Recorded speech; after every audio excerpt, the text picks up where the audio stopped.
We got a new Xbox Game Pass announcement to go over with lots of games in it. A lot of them, they talk about games going to Game Pass Standard, but then there's also big launches into Game Pass Ultimate like Indiana Jones. We have more information on Indiana Jones. The PC specs, I mean, they are pretty high here for the minimum PC spec requirements without any ray tracing. So this will be cutting out some people here on PC to play the game. We have some more information about Stalker 2, their A-Life update that should be making this game more living and everything, which sounds very, very cool. We're getting some commentary here on the PlayStation 5 Pro and why people don't believe it is worth purchasing even for a game like GTA 6. So that plus many other things. But before we continue, make sure to hit the subscribe, share the video, all of that stuff. And even before we continue, hopefully my mic is better. I saw all the comments yesterday. My mic, there was something that was wrong with it yesterday. I did not catch it before putting it. I saw all your comments. Thank you for letting me know. Hopefully it's fixed. Let me know in the comments if the mic does sound much better today. But let's jump right into this. Game Pass. This is the big announcement here for December with a bunch of games here, 10 games that they have on this announcement. One of the things with the Game Pass announcements today is that going forward, you see a lot of like the games going to Game Pass Standard. So there's more games that they do jam in here into the announcement itself. So still lots of stuff that is old, but then just dropping down into the lower tier of the service. But here is the first one. We talked about this yesterday. This is pretty exciting. It signifies that more ABK games are coming. We've gotten a bunch of Crash games. We've gotten the Spiral games. I will have to see more of the back catalog games coming in there from different genres and different styles like Tony Hawk and the Marvel games that have the Spider-Man stuff that Activision publish. If they can work out a license with those games, that would be super cool. Prototype would be awesome. But as of right now, we get another Crash game, Crash Team Racing Nitro Fueled, coming on December 4th to Ultimate Standard and Core. This is only on the console. I played this when it first came out. If you like kart racing games, I love kart racing games.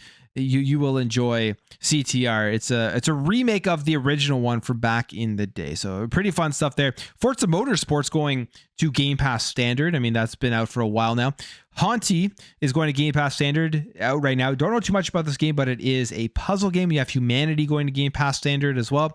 EA Sports WRC, which is going to be available tomorrow, going to Game Pass Ultimate and PC Game Pass. This is also a part of the whole EA Play integration into Xbox Game Pass. You have Overthrown coming day one. This is in game preview, but it is a city builder with up to 6-player co-op. So if you're into that type of stuff, it's coming to Ultimate and PC Game Pass. Then obviously the big hitter here, Indiana Jones in the Great Circle, December 9th. You get like the early access. It is December 6th, but game is looking like it is going to be very, very good. It's from Machine Games. I'm a fan of Machine Games, the Wolfenstein series. They make some great stuff there. So I really have no worries that this one is going to live up to their reputation. But this is a massive launch. This is a big first-party game. The last big first-party game that Xbox is launching in 2024. And then we look forward to 2025 and we see how they're going to spread out their first-party releases throughout the entire year, because there should be lots more coming in 2025 from Xbox first party, but I'm very excited for Indiana Jones. I will be jumping in and playing that. We have Wild Frost here on December 10th to Game Pass Ultimate and PC Game Pass. This is a rogue-like deck builder game. Carry On, which has been there before, coming January 2nd. Coming to Ultimate, PC, and Standard, and then Road 96 on January 7th to Ultimate, PC, and Standard. So they gave us a little look here at the first week of January as well. Obviously, we're getting into the end of the year, Christmas, and a big break where there's not going to be very much news, no big announcements for Game Pass or anything. And then we'll jump back into it at the beginning of January. Game Awards coming up as well next week. Will be interesting to see what this means for Game Pass announcements, because generally we get some cool announcements there of games dropping in third party, maybe some first party stuff as well. But the future is very exciting for Game Pass, and we're ending it off here on a strong note in December with Indiana Jones. Now, if you're looking to play this game on PC, we got the Indiana Jones in the Great Circle requirements, and they seem relatively high. I mean, I'm not the biggest PC techie person in the world. I'm going to be playing the game on console, so it doesn't really matter to me.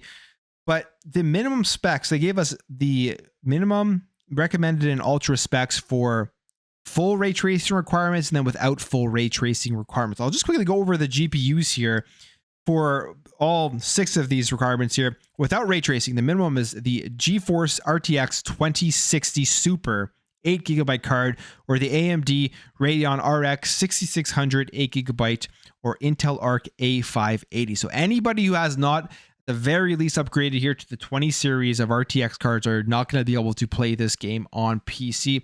I feel like that's relatively high. Let me know in the comments if I'm wrong or not, but I feel like a lot of games still release, and if you have a 10 series card, you're able to play. If you have like a 1080 Ti or something, you're able to play the game.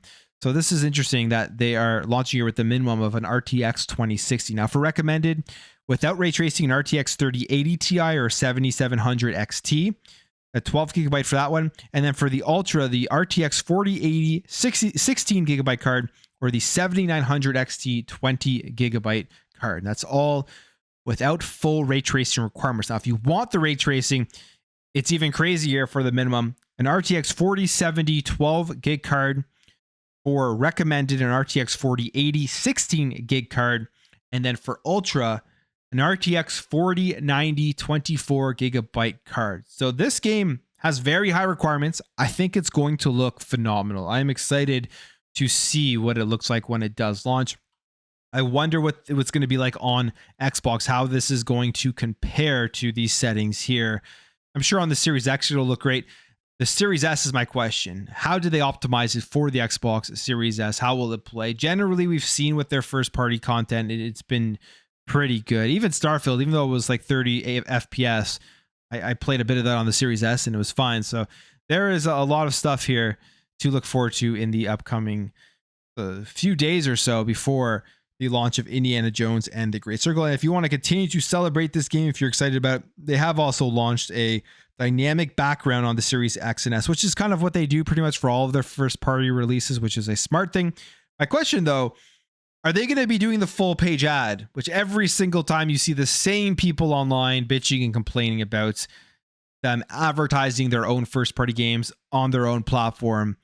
By when you launching your console, it gives you an ad to go and check it out on Xbox Game Pass or buy it in the store. All you have to do is press B, get rid of that ad. I wonder if they will do that and how many people will be annoyed about that again, because it obviously works. If they're continuing to do that type of stuff, it means that they have those analytics that people see the ad and then use it to go and download it or buy it from Game Pass or the Microsoft Store. So fun stuff there. I can't wait to jump into Indiana Jones when it does launch. Now, the other big game that was a Game Pass Day 1 game, Stalker 2.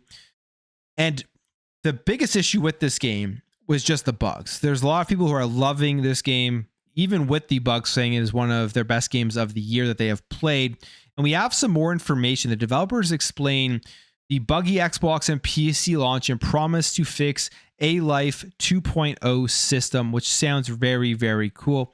Here is what they say about the A-Life system. They say, often the game world exists only in the player's field of view. A-Life 2.0 is a simulation system for life in the zone. Factions and mutants are fighting for living space, migrating, capturing new places, or retreating to safer areas. A-Life is what makes the zone truly alive and unpredictable. And I mean, it's great. I mean, that's very cool if everything is changing, even if you're not seeing it, which changes your experience. When you're playing through it gives you a unique experience compared to other people. So that's pretty exciting. And then they say here about why it didn't work at launch. So it says the system to work properly requires a much larger area for spawn NPCs and requires much more memory resources. We were fighting with optimization. To optimize, you have a lot of things that you need your resources, and you try to cut things from different directions to properly optimize the game as well. But to make it work, we had to optimize some things, and they make A-Life work in many situations not as it should. Also, we created some bugs not long ago before release with NPCs spawning in the air and dropping back to the bottom. They should actually spawn in the terrain. Why it happened, I don't know. And also, we had some bugs with AI behavior. So they very transparent. They're telling you exactly what's going on, why there's issues, what they need to fix, and that they are working on it. This thing with Stalker 2 is it's already a good game. It just has these issues. Imagine how good this game is going to be in 6 months from now, in 1 year from now. And I feel like if you're waiting to play this, you're going to be jumping into something that is even better than what people are saying right now with how much they love it. So I'm excited about that. I have been dabbling in Stalker 2 with time that I have, as well as playing many other things, but I'm just excited for them to get all of this stuff fixed up. And then I think that's when I will go very, very hard on this game once it is in just a slightly better state here, because I don't want to tarnish my experience by getting annoyed at some of the bugs that are in this game. All right, let's talk some PlayStation news here, because we have a decent amount here. Some comments that have been made. There's some interviews here with the bosses of PlayStation, with Herman Hulst, and talking about things like AI in video games. AI in video games is always a hot topic. You have two sides of the argument here. You have the people who are just adamantly against it no matter what. They think it's going to kill all of the jobs, or it's going to ruin gaming, all of this type of stuff. And then you have people like me that I say are kind of more somewhat excited for it, conservatively excited, I guess you could say, about AI in gaming. I think there's going to be a lot of awesome stuff that AI does bring to revolutionize video games and make them better than what we currently have right now. Yes, some jobs will be affected, which is unfortunate, but at the end of the day, I think it will make the product better. And you still definitely need humans in these games making them alongside the AI. Then you'll have people who, like Elon Musk, who's saying he wants to make an entire AI studio. What does that mean? We don't know. How is that going to revolutionize games? Are there going to be people working on it as well? That is another thing for the future that we don't know what that is going to play out like. But we have some more information here from PlayStation speaking to BBC about AI and the potential that it could revolutionize video games. This is what Herman Hulst is saying. So if you are a PlayStation fan and you're against AI, you're not going to agree here with Herman Hulst probably if you don't want any AI at all in your video games. He says here that I suspect there will be a dual demand in gaming, one for AI-driven innovative experiences and another for handcrafted, thoughtful content. Striking the right balance between leveraging AI and preserving the human touch will be crucial. And he says in terms of, they're talking about the development studios and workflows and everything, that almost 2/3 of game development studios are using AI in their workflows.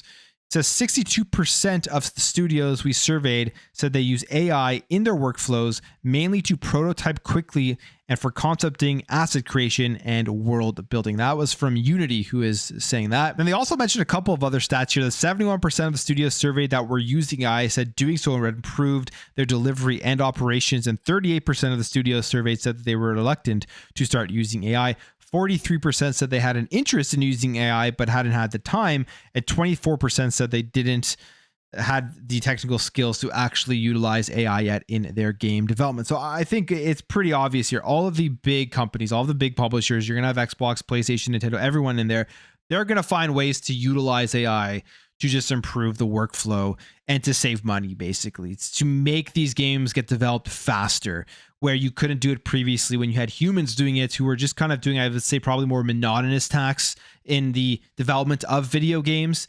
But because it was a human doing it, it's going to be slower than something that an AI program that can just quickly run through things that just need to be spread out throughout the game world. Like if you have an asset that needs to be put in many different locations, you have an AI computer or something just doing that. Or if there's dialogue options and you want to have various different dialogue options for all of these NPCs, even if they're not major characters within the game, AI is going to be able to do that. And it's going to be able to do it far faster than humans could do it. So I feel like a lot of these companies are looking at ways to just streamline and improve the development process of their games, reduce the time to develop their games, and then use that to be able to save money. Because that's one of the biggest things hindering gaming industry right now, is how long it takes to make some of these games, which forces these companies to have these massively high targets in order to have a good return on investment. And AI may be able to come in here and alleviate some of that. So we'll see what happens. I think there is a role that AI is going to play in the future.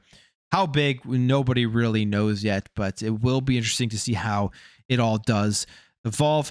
We also got some more information about the success of some recent things that have launched from PlayStation. For example, the PlayStation Portal. I think a lot of people were skeptical of it. It was a huge success. That's what PlayStation is saying. Now, I pick up the PS Portal. I returned it a week after I bought it because to me it was useless for my use cases. That's not saying it's a bad device. And now that they've added cloud streaming into it, it's actually going to be far more useful. But this thing sold well. PlayStation players are enjoying it. And I think it's also pushing PlayStation to really seriously think about making a full-fledged handheld, which are the rumors that we have been seeing for the next generation. So PS Portal, they did very good on that. And they also mentioned here that they cannot express how happy they are with the reception of Astrobot. Now, we've heard about like 1.5 million sales or something on Astrobot, a very, very low attachment rate to the PlayStation 5. And I see a lot of people arguing like, oh, it didn't really sell that much if you look at how many PS5s are out there. But the reality is with Astrobot, more of a niche title. It's a smaller title, less development costs. I feel like it did well for what their expectations were, for what their goals were. And I think it's a good thing. I think it's a very good thing if they are truly not just saying this and they mean it, that they are very happy about Astrobot sales. I think it means that there's more of a chance here that PlayStation will give us more variety in their games, because that is one of the things I think it hurts the whole PlayStation lineup, is that how everything is the same with their third-person action, adventure, cinematic games. But you have something like Astrobot that comes in here, focuses mainly on gameplay, lots of fun, and hopefully that shows that they're going to continue to make that style of content for PlayStation going forward, which has me excited for somebody who hasn't really played too much on his PS5 this generation. Now, the other PlayStation console is the PS5 Pro. I mean, we've debated this and gone back and forth a lot. The internet continuously does it. I just don't think the PS5 Pro right now is worth it at all for the price tag of it. We've seen lots of examples of games. Just there's not a big improvement over the base PS5 to the PS5 Pro. We've actually seen some games end up looking worse on the PlayStation 5 Pro. And we have more information on that here, where a Rockstar leaker on X, who's known for all of this type of content, put out this tweet here. This is a Video Tech UK, or Ben, on X, and he shared this about the PS5 Pro. Speaking from my experience with my PS5 Pro, I don't recommend it. A handful of AAA supported titles look worse due to PSSR, and nearly a month after launch, these games have not been fixed. Silent Hill 2, Outlaws, Jedi Survivor, Avatar, etc. Waiting until 2025 to buy this thing. If you're a GTA fan, hold off until Rockstar announces details on PS5 Pro announcement. Continues here and says it's mandatory for Rockstar to support PS5 Pro for GTA 6 since it's part of the new certification policy. It could be simple resolution enhancements or better ray tracing, so wait. And I totally agree with that. If you're thinking that the PS5 Pro right now is worth buying just for GTA 6, I would absolutely just wait to see what they are going to end up doing. I've said this in my videos multiple times now when it comes to the PlayStation 5 Pro. It's a beta test for PSSR. And the more information that we are getting, the more that it looks like that is the case. PSSR is their AI upscaling tech that I think is going to be very good for the PS6. I think the whole PS5 Pro years that it is out, it's going to be collecting information on these games. And then by the time the PS6 comes out, it's going to do wonders for improving the frame rates and everything and getting the performance of these games to be better and steady and all that stuff. And we're going to see this AI battle between Xbox and PlayStation with their AI upscaling tech. So I truly still think every time we continue to see the stuff that PSSR right now for the PS5 Pro is implemented at this point, kind of as a beta test to get as much information and collect as much information from these games as possible. And I mean, we're seeing the proof here where as of right now, some games are looking worse because of PSSR. I'm sure that will get turned around and fixed in the future. But as of right now, PS5 Pro, it continues to show it's not worth that 700. You might as well just wait until all this stuff gets worked out before you jump in and purchase it. It's not using raw compute power to make games just better. I mean, it does somewhat because of the higher power GPU, but it's really the AI upscaling technology is what they are focusing on here. All right, we have a couple more things here. Talk about FromSoft. They are not considering Elden Ring 2, but they do say it's not the end of the brand. So if you're a fan of Elden Ring and you're expecting a brand new game, that's not coming, but it doesn't mean that it is going away. This was Miyazaki who was answering some questions about Elden Ring. It says here, at this point, we are not considering development such as Elden Ring 2. However, this does not mean that we are denying the development of the IP Elden Ring. As for what we will do then, From Software is running multiple projects as usual. Among them, there are various variations of projects, so I hope you will look forward to them. And he decides to answer what is actually in the cards from FromSoft and where the future projects are concerned. It says, speaking cryptically and saying, I think we will be able to show you a new From Software in a variety of ways.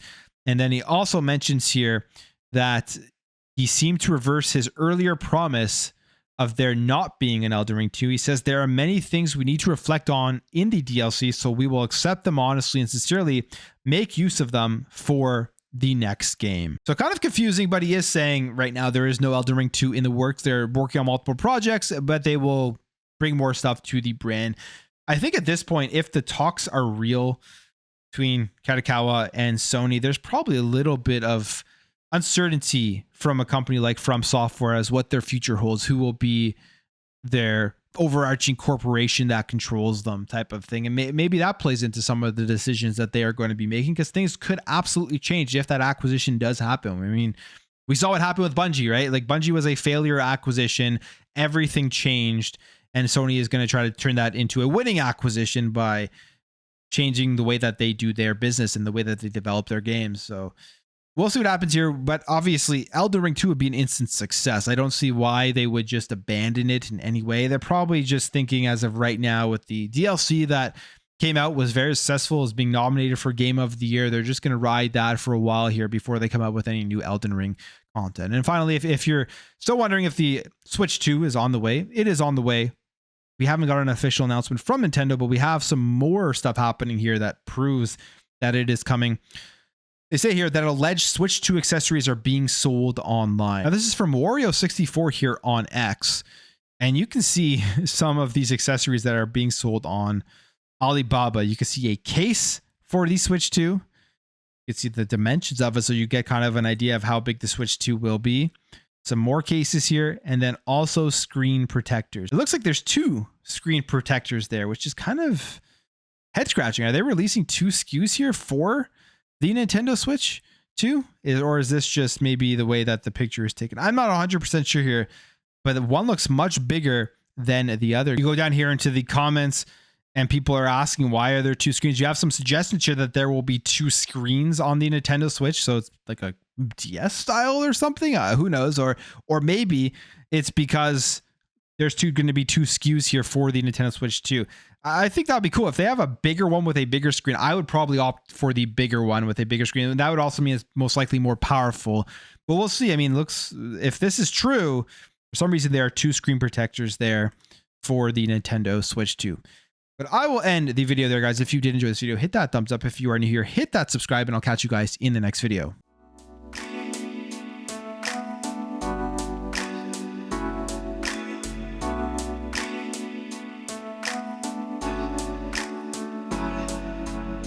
We'll be right back.